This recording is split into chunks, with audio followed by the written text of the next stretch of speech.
Assalamualaikum warahmatullahi wabarakatuh. Perkenalkan nama saya Ade Ihwani Nurzalina dengan NIM 11012131120.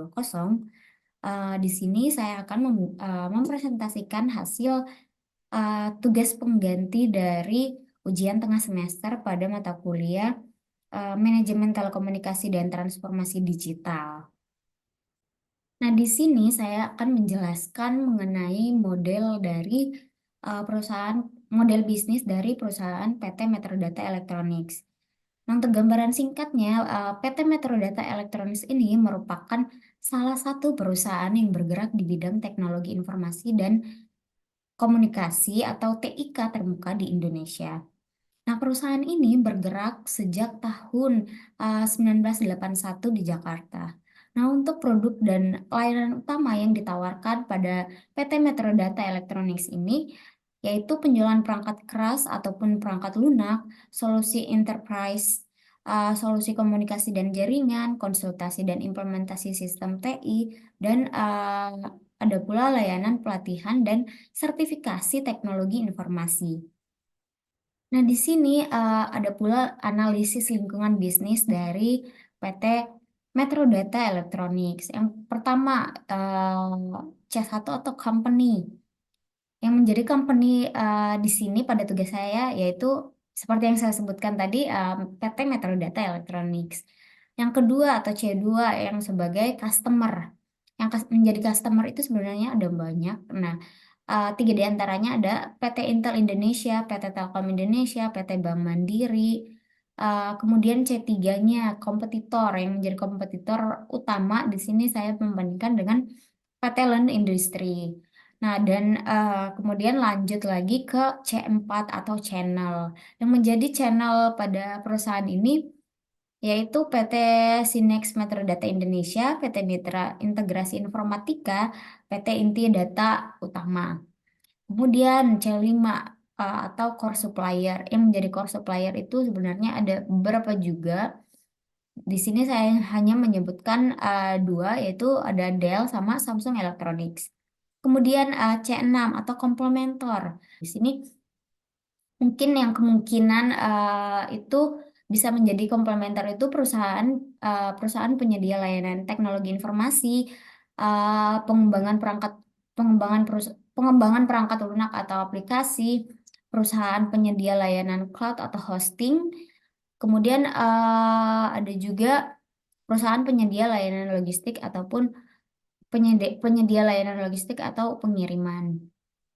Kemudian C7 yaitu change driver yang dimana di sini kemungkinannya itu change drivernya itu terhadap perkembangan teknologi, perubahan preferensi konsumen, persaingan pasar, regulasi dan kebijakan pemerintah, dan kondisi ekonomi. Nah, kondisi ekonomi itu contohnya seperti perubahan nilai mata uang. Nah, kemudian masuk pada analisis lingkungan makro atau makro eksternal. Yang pertama itu kita masuk pada bidang ekonomi dulu. Yang pertama pada bidang ekonomi ini ada nilai mata uang yang makin rendah, daya beli konsumen, regulasi perdagangan internasional, dan kondisi inflasi yang terkendali. Kemudian masuk pada sosial kultural. Yang pertama itu ada keterbatasan SDM di bidang TIK di Indonesia. Kemudian kedua itu jaringan yang luas dengan perusahaan terbuka atau relasi yang luas dengan perusahaan terbuka. Kemudian kita masuk lagi pada demografik dulu. Nah, demografik ini ada yang pertama itu pertumbuhan populasi, kedua perubahan dalam struktur usia penduduk yang dimana kita bakal mengikuti minat dari perubahan usia penduduknya ini. Kemudian masuk pada uh, politikal, legal atau regulasi. Yang pertama itu kebijakan pemerintah terkait insentif dan subsidi untuk industri teknologi informasi. Kedua itu regulasi perdagangan internasional, regulasi terkait batas ekspor atau impor. Keempat itu dan yang keempat itu regulasi terkait TKDN. Sekarang masuk pada teknologikal. Yang pertama itu mengikuti perubahan teknologi seperti IoT. Nah, ini yang paling banyak orang-orang saat ini orang-orang memakai teknologi yang berbasis IoT. Nah, kemudian adaptasi 5G juga. Teknologi 5G ini merupakan teknologi yang mampu mempercepat transformasi sosial ekonomi maupun budaya secara digital. Nah, salah satu keunggulannya itu kecepatan transfer datanya yang tinggi dan latensi yang rendah. Nah, kemudian yang terakhir, other issue. Other issue yang paling penting adalah peningkatan kebutuhan transformasi digital. Nah, sekarang masuk pada analisis lingkungan mikro atau industri eksternal. Nah, di sini yang menjadi trade of new entrants. Yang pertama itu diferensiasi produk. Kedua, akses ke jaringan distribusi. Ketiga, kebijakan dan regulasi pemerintah terhadap lisensi, sertifikasi, dan standar keamanan data. Dan yang keempat itu investasi modal yang besar untuk infrastruktur, penelitian, dan pengembangan serta distribusi produk dan layanan. Kemudian masuk pada eh, relative power of others stakeholder. Yang pertama itu pemasok, pelanggan, tenaga kerja, pemegang saham dan investor, dan persaingan industri. Kemudian bargaining power of suppliers ada tiga. Yang pertama itu ada jumlah pemasok utama, kedua diferensiasi produk pemasok, kemudian yang ketiga itu ketersediaan pemasok pengganti.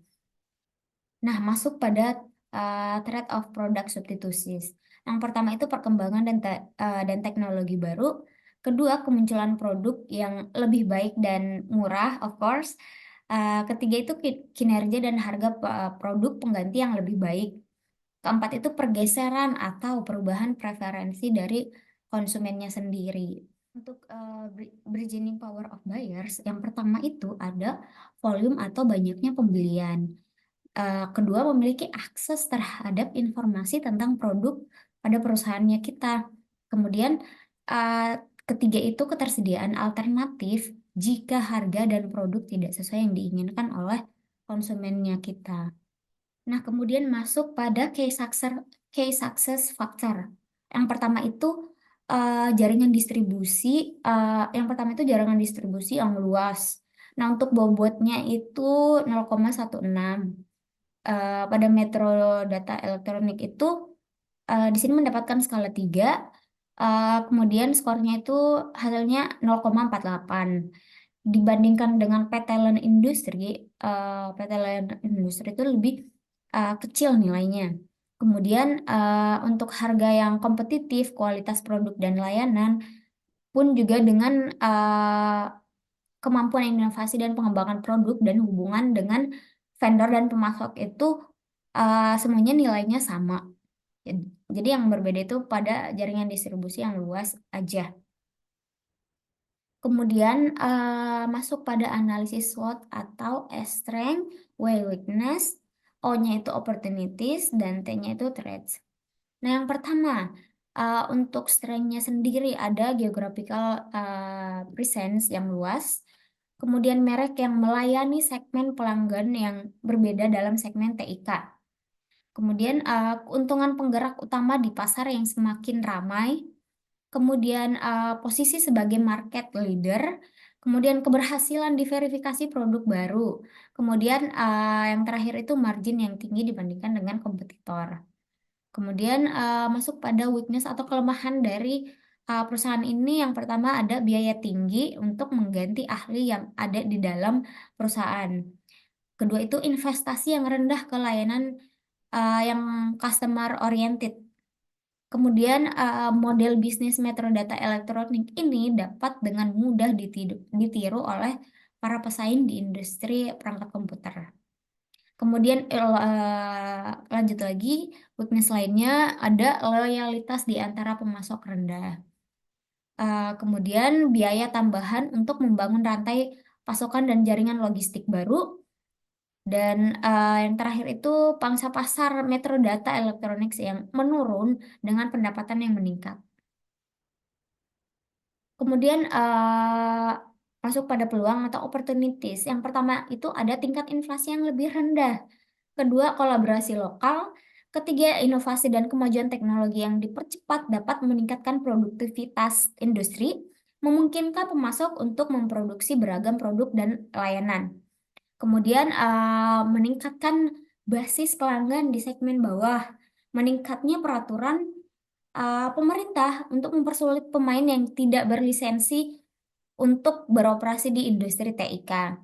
Kemudian terakhir itu ada tren pelanggan yang bermigrasi ke produk kelas atas. Kemudian yang terakhir ada threats atau ancaman. Yang pertama itu menumbuhkan keahlian teknologi pemain lokal di pasar ekspor. Kedua itu hubungan perdagangan antara Amerika Serikat dan Cina itu dapat mempengaruhi rencana pertumbuhan metrodata electronics commoditization segmen produknya. Kemudian yang terakhir itu ada pengembangan produk oleh kemudian yang terakhir itu ada pengembangan produk oleh kompetitor. Kemudian lanjut pada TOWS matrix atau bisnis alternatifnya itu pada lingkungan internal itu ada strength sama weakness. Kemudian untuk eksternalnya sendiri ada opportunities dan threats atau peluang dengan ancaman. Nah, untuk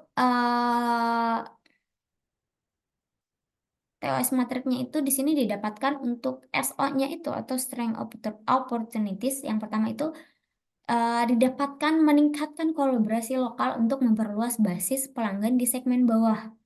Kedua itu memanfaatkan inovasi dan kemajuan teknologi dengan mengembangkan produk dan layanan baru memenuhi yang memenuhi kebutuhan pasar yang berkembang.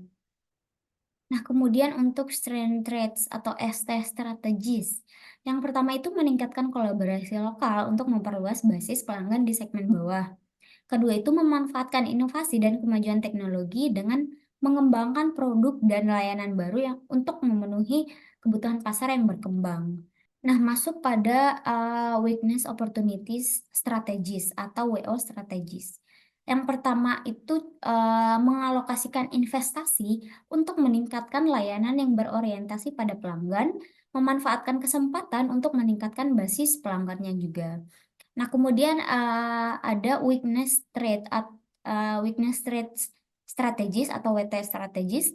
Yang pertama itu meningkatkan loyalitas pemasok dengan menawarkan insentif atau kerjasama jangka panjang.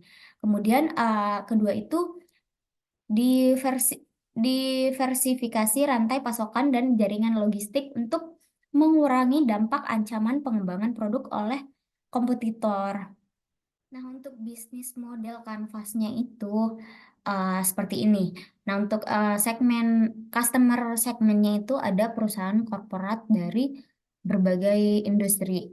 Kedua itu profesional dan konsumen individu, kemudian lembaga pemerintah dan sektor publik. Kemudian untuk customer relationship-nya itu yang pertama ada kemitraan jangka panjang. Kedua, Instagram, email, situs web, pelatihan dan sertifikasi teknologi. Kemudian menjaga hubungan dengan pelanggan atau hubungan personal dengan pelanggan. Kemudian untuk channelnya itu yang pertama tenaga penjualan langsung, kedua itu mitra bisnis dan channel distribusi, ketiga itu toko retail dan e-commerce, dan yang terakhir itu situs web perusahaan. Nah, untuk value propo, proposio, propositions-nya itu yang pertama ada solusi TIK terintegrasi yang komprehensif. Kedua itu portofolio produk lengkap seperti perangkat keras atau perangkat lunak, jaringan dan layanan. Kemudian layanan konsultasi dan implementasi sistem TI. Kemudian dukungan purna jual seperti pelatihan, sertifikasi, dan dukungan teknis. Kemudian yang terakhir itu jaringan distribusi yang luas di seluruh Indonesia. Kemudian untuk ada pula untuk key activitiesnya itu yang pertama pada perusahaan ini penjualan dan pemasaran. Kedua itu konsultasi dan implementasi TIK. Ketiga itu manajemen rantai pasokan dan logistik. Keempat itu riset dan pengembangan produk. Dan yang terakhir itu manajemen keuangan, of course. Kemudian eh, key research-nya itu ada yang pertama SDM, seperti pegawai, konsultan, dan teknis. Kedua itu jaringan distribusi dan mitra perusahaan. Kemudian yang keempat itu hubungan dengan vendor dan produsen. Kemudian key partnernya kita itu yang pertama vendor dan produsen TIK. Kemudian mitra bisnis dan channel distribusi, kemudian perusahaan sistem integrasi dan konsultan dan pemasok bahan baku yang paling penting ya. Kemudian untuk revenue streams-nya kita itu yang pertama kami mendapatkan dari penjualan produk, penjualan layanan, pendapatan kemitraan, dan kontrak dukungan dan pemeliharaan. Kemudian untuk cost structure-nya itu biaya produksi dan bahan baku, kemudian biaya maintenance, biaya operasional seperti gaji, sewa, dan lain-lain. Kemudian ada biaya infrastruktur, biaya logistik dan distribusi, dan penelitian dan pengembangan. Nah, masuk pada perbandingan model bisnis dari PT Metro Data Electronics dengan PT LAN Industri. Terdapat beberapa perbedaan dari isi BMC-nya atau Business Model Canvas-nya itu. Yang pertama itu terdapat pada poin key research-nya, yang dimana Metro Data Electronics ini mengandalkan SDM, jaringan distribusi, dan hubungan dengan vendor dan produsen. Sedangkan LAN sendiri itu memiliki pabrik dan peralatan produksi sendiri. Kedua itu key activities. Metro Data Electronics itu fokus pada penjualan, pemasaran, konsultasi, implementasi, dan manajemen rantai pasokan. Sedangkan LAN industri sendiri melakukan kegiatan manufaktur dan produksi. Untuk key partnerships-nya itu Metro Data Electronics bekerja sama dengan vendor, mitra distribusi, dan perusahaan sistem integrasi. Sedangkan LAN memiliki kemitraan dengan kontraktor, investor, PLN, dan pemasok bahan baku. Untuk yang keempat itu revenue stream-nya.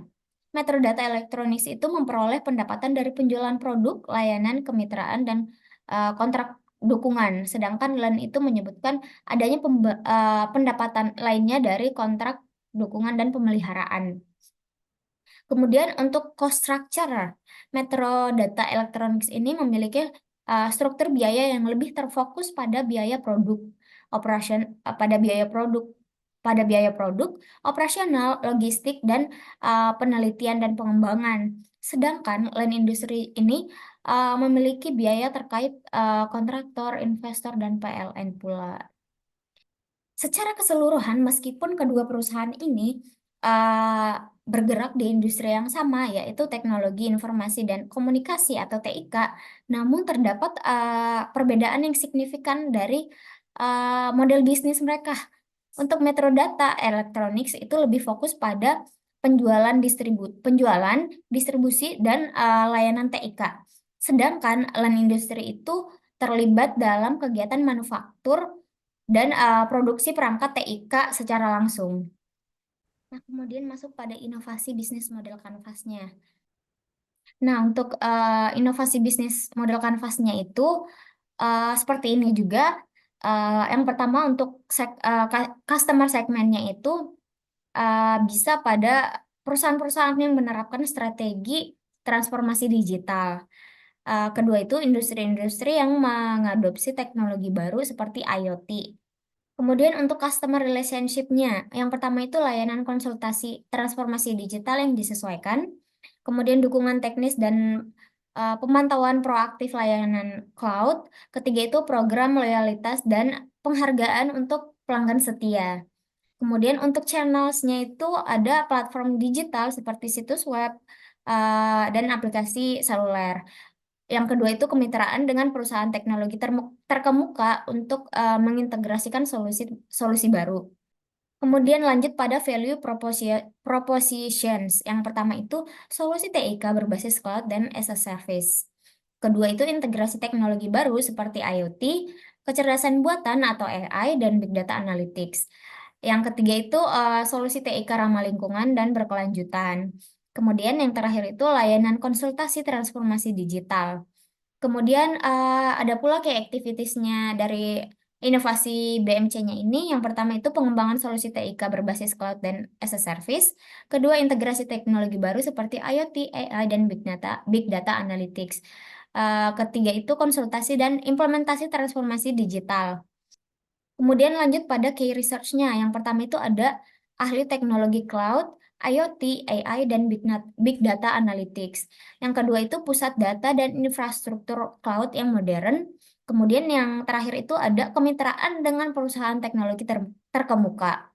Kemudian masuk pada key partnerships-nya itu yang pertama ada perusahaan penyedia layanan cloud, kedua itu perusahaan teknologi IoT, AI, dan Big Data Analytics, dan yang ketiga itu perusahaan konsultasi transformasi digital. Kemudian masuk pada revenue streams-nya. Yang pertama itu ada model langganan atau subscription untuk layanan cloud dan as a service. Kedua itu penjualan solusi TIK yang terintegrasi dengan teknologi baru. Kemudian yang ketiga itu konsultasi dan implementasi transformasi digital. Kemudian cost structure, yaitu dari biaya pengembangan solusi dan integrasi teknologi barunya. Kedua itu biaya operasional pusat data dan infrastruktur cloud. Kemudian ketiga itu biaya lisensi dan kemitraan teknologi. Kemudian yang keempat, yang terakhir itu biaya pemasaran dan penjualan solusi inovatif. Kemudian masuk pada kesimpulan dan rekomendasi. Berdasarkan analisis SWOT dan model bisnis dari PT Metro Data Electronics dan PT Lon Industri, menurut saya PT Metro Data Electronics itu lebih siap dalam memanfaatkan peluang dan mengantisipasi ancaman di industri teknologi informasi dan komunikasi atau TIK di Indonesia.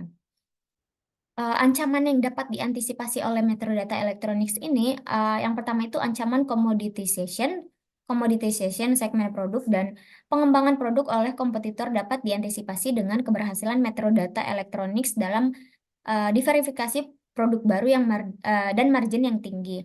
Kedua itu hubungan perdagangan antara Amerika Serikat dan Cina yang mempengaruhi rencana pertumbuhan dapat diantisipasi dengan geographical presence yang luas di Indonesia dan kolaborasi lokal.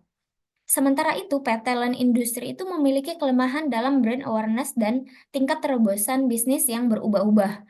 Meskipun memiliki kekuatan sebagai BUMN dan dukungan pemerintah, namun model bisnisnya yang terlibat dalam kegiatan manufaktur dan produksi secara langsung itu membuat Len Industri memiliki biaya operasional yang lebih tinggi. Oleh karena itu, dengan mempertimbangkan kekuatan, kelemahan, dan peluang, eh, dan an- oleh karena itu, dengan mempertimbangkan kekuatan, kelemahan, peluang, dan ancaman, serta model bisnis dari kedua perusahaan tersebut, menurut saya PT Metro Data Electronics ini lebih siap dalam memanfaatkan peluang dan mengantisipasi ancaman di industri TIK di Indonesia. Namun, LAN sendiri itu memiliki potensi untuk terus berkembang, terutama dengan dukungan pemerintah dan regulasi yang menguntungkan bagi perusahaan LAN sendiri ini. Baik, sekian dari presentasi hasil tugas pengganti ujian tengah semester pada mata kuliah Manajemen Telekomunikasi dan Transformasi Digital saya. Mungkin kurang dan lebihnya mohon dimaafkan. Wassalamualaikum warahmatullahi wabarakatuh.